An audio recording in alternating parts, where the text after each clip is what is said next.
Судьялык кесиптин бардык тепкичтерин басып өтүп, 20 жылдан бери бул тармакта эмгектенген Качык Эсенканов алгач облустук, андан соң конституциялык жана учурда жогорку сотто иштейт. Адам тагдырын чечкен ары татаал, ары жоопкерчиликтүү кесип ээси ар бир ишти мыйзамга ылайыктап туура чечим кабыл алууга күчүн жумшайт. Ошондой эле бардык ишти жүрөгүнөн өткөрөрүн айткан Эсенкановдун пикиринде бүгүнкү күндө судьялар өздөрүнө жүктөлгөн милдеттерди татыктуу көтөрүүдө. Детектив китептерин окуганбыз бала кезинен, кийин тергөөчү болгубуз келчү. Анан мектеп бүткөндөн кийин окууга өтүп, укуктануу факультетине. Анан бүткөндөн кийин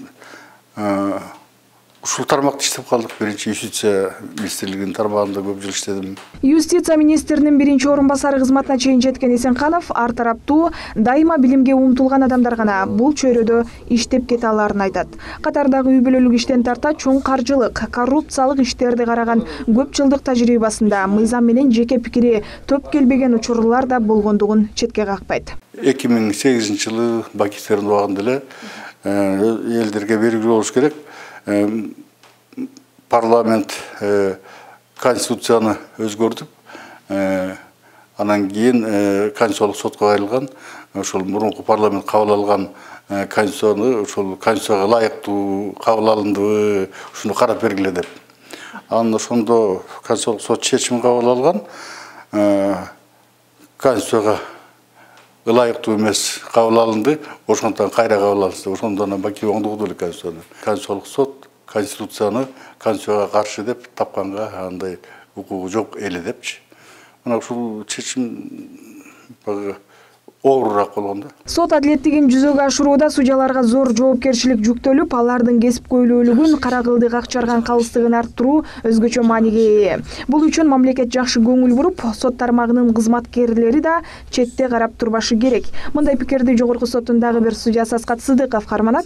Бул тапта мамлекет сот системасын терең реформалоого жана анын материалдык техникалык базасын жакшыртууга өзгөчө көңүл буруп жаткандыгын айткан Сыдыковдун бала кезинде китептер жетишсиз болгонуна карабай, ар тараптуу изденүүсү кыялынын орундалышына алып келген. Аны ошо китеп тапшырып, ошо диктердин баарын окуп, жанагы Шерлок Холмс, Агата Кристи ошолордун баарын окуп, ошо 5-6 класста мен уже билчимин.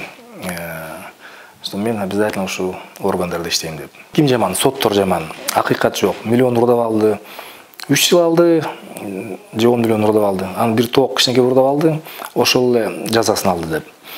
Бул эмне ушундай болду?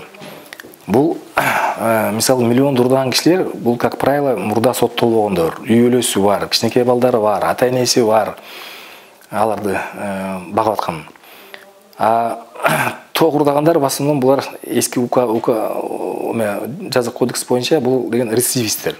Элдин ишенимин бекемдөөгө, соттун адилеттүүлүгүн арттырууга сот системасынын кызматкерлери өз салымын кошуп жатат деген ой менен Свердлов районунун судьясы Асель Сманалиева бөлүштү. Анын бул чөйрөгө келгенине 3 жылга чукулдады. Ар бир чечимди кабыл алаардын алдында абдан көп ойлоносуң, абдан көп толкундуу да болот.